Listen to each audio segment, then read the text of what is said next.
പിതൃസ്മരണയിൽ കർക്കിടവാവിൻ്റെ ദൃശ്യങ്ങൾ വിവിധ സ്ഥലങ്ങളിൽ നിന്ന് വന്നു. പിതൃമോക്ഷം തേടി ആയിരങ്ങൾ ഇപ്പോൾ പല സ്ഥലങ്ങളിൽ ബലിതർപ്പണം നടത്തുകയാണ്. ബലിതർപ്പണത്തിനായി ക്ഷേത്രങ്ങളിലും പ്രധാനപ്പെട്ട സ്നാനഘട്ടങ്ങളിലുമൊക്കെ ഭക്തരുടെ തിരക്ക് അനുഭവപ്പെടുന്നത് ഞങ്ങളുടെ വിവിധ ബ്യൂറോകൾ ഇപ്പോൾ റിപ്പോർട്ട് ചെയ്യുന്നുണ്ട്. ആലുവ മണപ്പുറത്ത് ബലിതർപ്പണ ചടങ്ങുകൾക്ക് ഇന്ന് പുലർച്ചെ 2:30 മണിക്ക് തന്നെ തുടക്കമായി എന്നും ആലുവ മണപ്പുറത്ത് നിന്ന് വിഷ്ണു സുരേഷ് നമുക്കൊപ്പം ചേരുന്നു.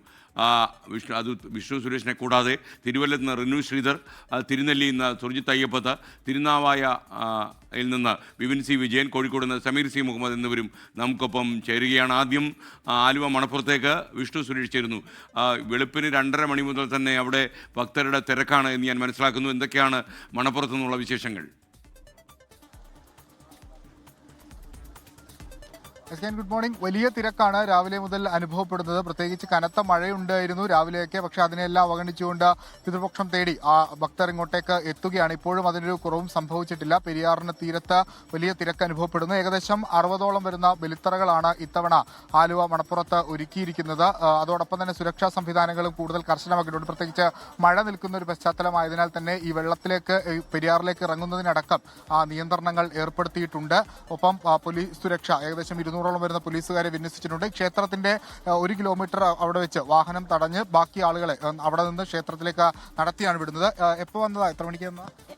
7 മണി കഴിഞ്ഞ് വന്നപ്പോ. വെള്ളം പ്രശ്നമുണ്ടോ? തിരക്കില്ല, വലിയ കുഴപ്പമില്ല. തിരക്ക് ഇത്തവണ വെള്ളം കൂടുതലുണ്ടല്ലേ പെരിയാറ്? പെരിയാറ് അത്ര വെള്ളം ഇല്ല, എന്നാലും വെള്ളമുണ്ട്. മഴ ഒരു പ്രശ്നമുണ്ടോ? ഇല്ല, മഴ പ്രശ്നമൊന്നുമില്ല. കാരണം മാർക്ക് വേണ്ടി വന്നതല്ലേ. മഴ ഒരു പ്രശ്നവും ഇല്ല. എല്ലാ വർഷവും വരാറുണ്ട്? എല്ലാ വർഷവും വരാറുണ്ട്. പറ്റുന്ന കാലം വരെയും വരാം.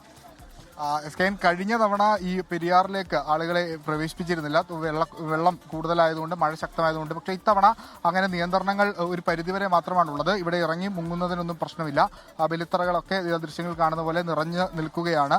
ആലുവ മണപ്പുറത്തെ സംബന്ധിച്ചിടത്തോളം കർക്കിടക വാവുബലി എന്ന് പറയുന്നത് ഏറ്റവും പ്രധാനപ്പെട്ട ഒരു ആചാരവും ചടങ്ങും ഒക്കെയാണ്. എറണാകുളത്ത് മറ്റു പ്രദേശങ്ങൾ, ചേലാമറ്റം പോലുള്ള പാഴൂര് പോലുള്ള ഇടങ്ങളിലും ഒക്കെ ഈ ബലിതർപ്പണ ചടങ്ങുകൾ പുരോഗമിക്കുന്നുണ്ട്. എല്ലാ ക്രമീകരണങ്ങളും ഒരുക്കിയാണ് നടക്കുന്നത്. പക്ഷേ ഈ ആലുവ മണപ്പുറവുമായി ബന്ധപ്പെട്ട് ഇപ്പോൾ ഞാൻ നിൽക്കുന്ന പ്രദേശത്ത് വെള്ളക്കെട്ടുകളൊക്കെ ഉണ്ട്. അത് മാറ്റാനുള്ള നടപടികളൊക്കെ ഒരു വശത്തുകൂടി നടക്കുകയും ചെയ്യുന്നുണ്ട്. വിഷ്ണു സുരേഷാണ് വിവരങ്ങൾ നൽകിയത്.